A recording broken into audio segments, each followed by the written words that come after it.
എൻ്റെ അളിയ, എന്താണെങ്കിലും നീ ഒന്ന് സമാധാനപ്പെട്. ഇന്ന് രാത്രി ഒന്ന് കടന്നുറങ്ങിക്കാൻ നോക്ക്. നാളെ എന്തെങ്കിലും ഒരു വഴി ദൈവത്തിനാണേൽ ഞാൻ ചെയ്യാം.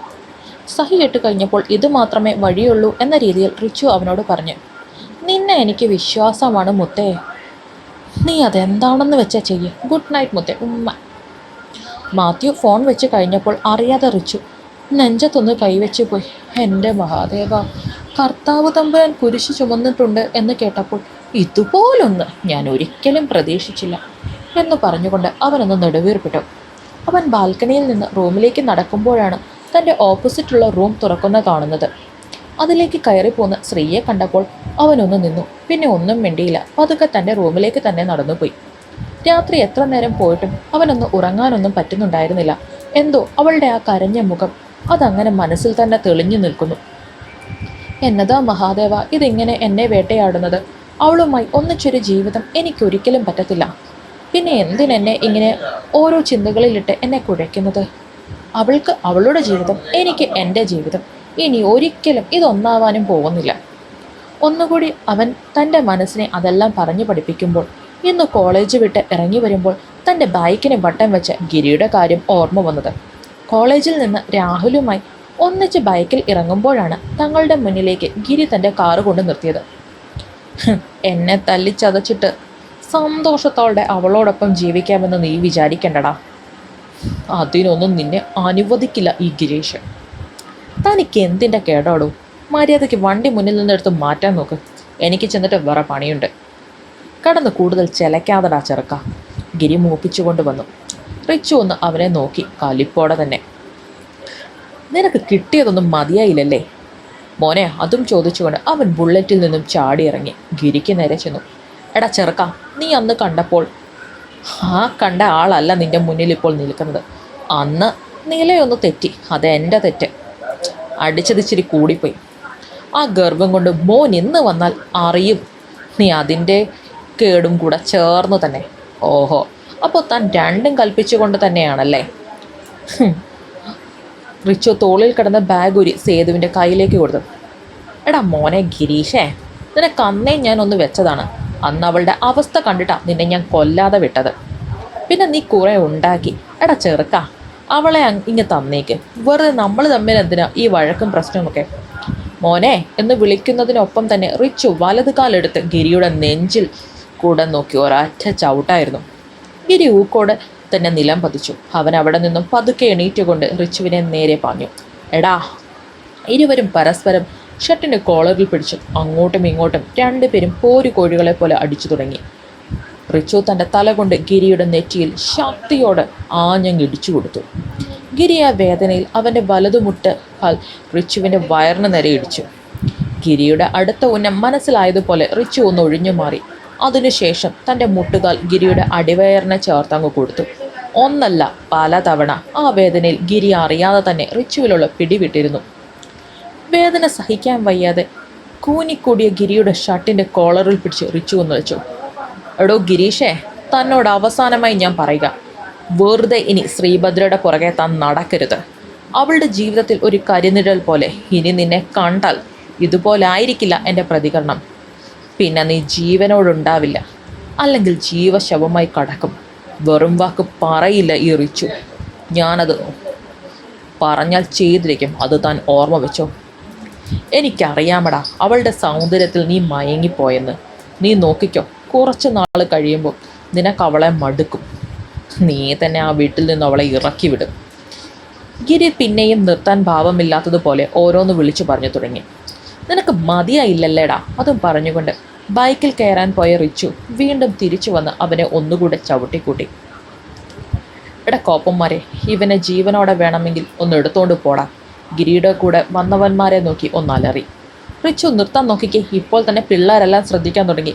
ഇനി ഇവിടെ ഇതൊരു ടോക്കാക്കാൻ നിൽക്കണ്ട. അതും പറഞ്ഞ് സൂര്യയും വിപിനും തോമസും കൂടി അവനെ പിടിച്ചു വലിച്ച് ബൈക്കിൻ്റെ അടുത്തേക്ക് കൊണ്ടുപോയി. റിച്ചു പിന്നെ ആരെയും നോക്കിയില്ല. ബൈക്കിൽ കയറി വീട്ടിലേക്ക് പായുകയായിരുന്നു. അവൻ്റെ മനസ്സിൽ അപ്പോഴും അവളുടെ മുഖം, കണ്ണീരോടെ നിൽക്കുന്ന ആ ഭാവം ഇങ്ങനെ നിറഞ്ഞു നിൽപ്പുണ്ടായിരുന്നു. എൻ്റെ മഹാദേവ, അവളുടെ കണ്ണീരോടെയുള്ള ആ മുഖം അതിങ്ങനെ മനസ്സിലേക്ക് വരുമ്പോൾ എന്ത് ചെയ്യണമെന്ന് എനിക്ക് തന്നെ ഒരെത്തും പിടിയുമില്ല. ആ വീട്ടിലേക്ക് തിരിച്ചവളെ വിട്ടാൽ ഒരു ദിവസം അവൾ അവിടെ തികയ്ക്കില്ല. പിന്നെ അവളുടെ 16 ഞാൻ തന്നെ കാണേണ്ടി വരും. ഇവിടെ തന്നെ എത്ര ദിവസം ഞാനിങ്ങനെ പിടിച്ചു നിർത്തും? അത് മാത്രമല്ല, അവൾ ഒന്നിച്ചൊരു ജീവിതം എന്നെക്കൊണ്ട് ചിന്തിക്കാൻ പോലും കഴിയില്ല. പലരും അങ്ങനെ ജീവിച്ചിട്ടുണ്ടാവാം. പക്ഷേ എനിക്ക് എൻ്റേതായ സ്വപ്നങ്ങളും ആഗ്രഹങ്ങളുമുണ്ട്. അവിടെ എന്നേക്കാൾ പ്രായം കുറഞ്ഞ് എന്നെ അനുസരിച്ച് നിൽക്കുന്ന ഒരു പെണ്ണിനെ മാത്രമേ എനിക്ക് സങ്കല്പിക്കാൻ പോലും കഴിയൂ. പിന്നെ കൂടുതൽ ആലോചനകൾക്കൊന്നും നിൽക്കാതെ അവൻ കട്ടിലിലേക്ക് കണ്ണുകളടച്ച് അങ്ങനെ അങ്ങ് കിടന്നു. 5 മണിക്ക് അലാറം അടിക്കുന്ന സൗണ്ട് കേട്ടാണ് ശ്രീ കണ്ണു തുറന്നത്. കട്ടിലിൽ കുറച്ചു നേരം എണീറ്റ് അങ്ങനെ ഇരുന്നു. അപ്പോഴും മനസ്സിലേക്ക് വന്നത് ഇന്ന് ഇൻ്റർവ്യൂവിന് പോകുന്ന കാര്യമാണ്.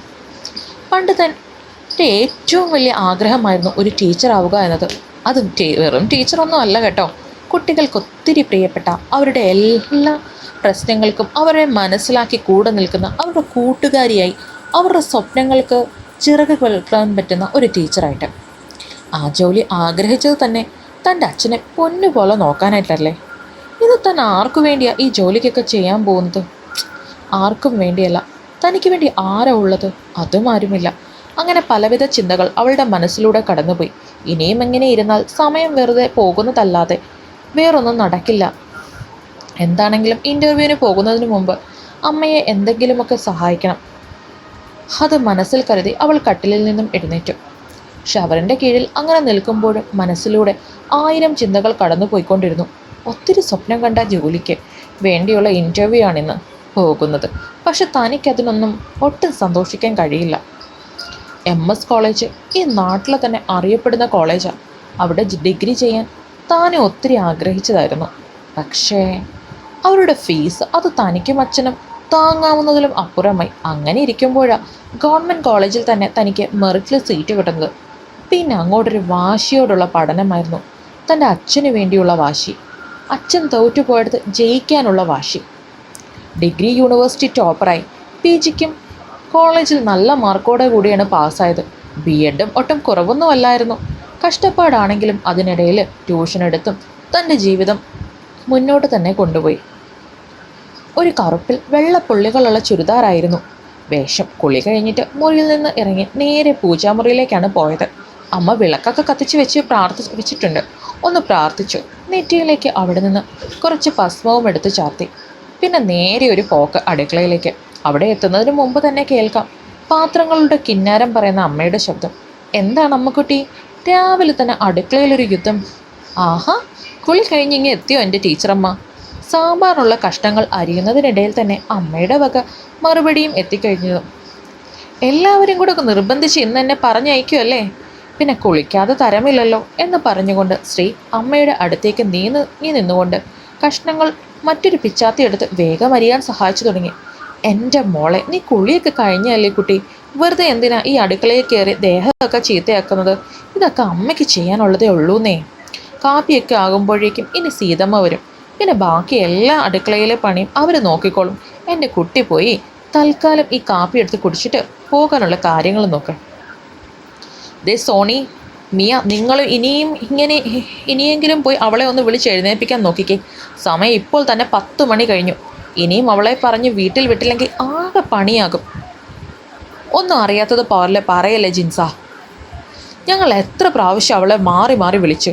ഇതുവരെ എഴുന്നേക്കാൻ ഓരിതും കാണിച്ചിട്ടില്ല ആ പെണ്ണ്. ഞാൻ പറയുന്നതാണോ സോണി?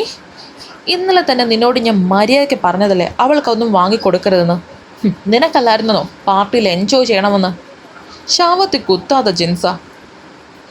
നീ ഇപ്പോൾ എന്തു ചെയ്യും അത് പറ. ഒന്നുകൂടെ അവളെ വിളിച്ചു നോക്കാം അല്ലേ എന്ന് ചോദിച്ചുകൊണ്ട് സോണി എല്ലാവരെയും അടുത്തു നിന്നും റിയ കിടക്കുന്ന മുറിയിലേക്ക് നടന്നു. എടി റിയ, എഴുന്നേക്കടി, സമയം ഇപ്പോൾ തന്നെ ഒത്തിരിയായി. വീട്ടിൽ നിന്നും പോവണ്ടേ നിനക്ക്? എടി റിയ, ലീവ് മീ അലോൺ. അതും പറഞ്ഞ് അവൾ വീണ്ടും ഒന്നുകൂടെ തലവഴി പുതപ്പ് മൂടി. എൻ്റെ കർത്താവേ, ഈ പിശാച് എനിക്ക് പണി വാങ്ങിച്ച് തന്നേ തീരുമെന്ന് തോന്നുന്നു. സോണി ഒന്ന് നെടുവീർപ്പിട്ട് പിന്നെ ഒന്നുകൂടി അവളെ തട്ടി വിളിച്ചു. പ്രിയ പതുക്കെ കണ്ണുകളൊന്ന് ചിമ്മി തുറന്നപ്പോൾ തലവേദന കൊണ്ട് തല ഉയർത്താൻ പറ്റാത്ത അവസ്ഥ. അവൾ കട്ടിലേക്ക് തന്നെ ഇരുന്നു, തലയ്ക്ക് കൈയും കൊടുത്തുകൊണ്ട്. കുറച്ചു നേരം അങ്ങനെ ഇരുന്നപ്പോഴാണ് അവളുടെ മനസ്സിലേക്ക് പല കാര്യങ്ങളും കടന്നു വന്നത്. അവൾ കണ്ണു തുറന്ന് നോക്കുമ്പോൾ കൺമുന്നിൽ നിൽക്കുന്നത് സോണി. അത് 32 പല്ലും കാണിച്ചുകൊണ്ടുള്ള ഒരു ഇളിയോടെ. എന്നത്തിനടി കോപ്പെ നീ ഇപ്പോൾ ചിരിക്കുന്നത്?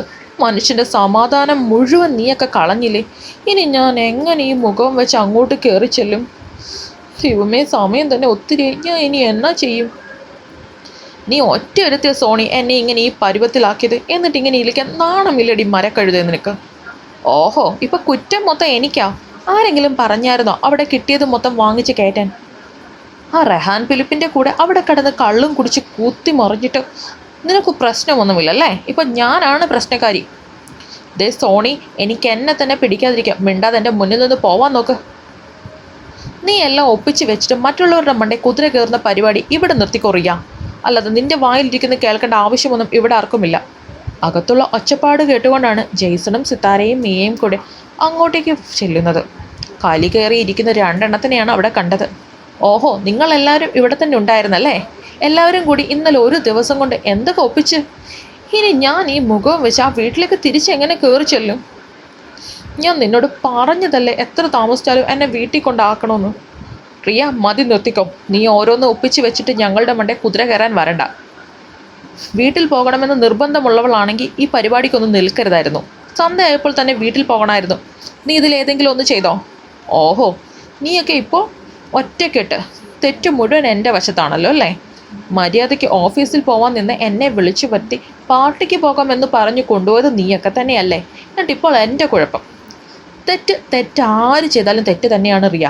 നിനക്ക് നിൻ്റെ കുടുംബത്തെ പറ്റി ഇത്ര ചിന്തയും ഉത്തരവാദിത്വം ഉണ്ടായിരുന്നെങ്കിൽ അതനുസരിച്ച് വേണമായിരുന്നു നീ നിൽക്കാനായിട്ട്.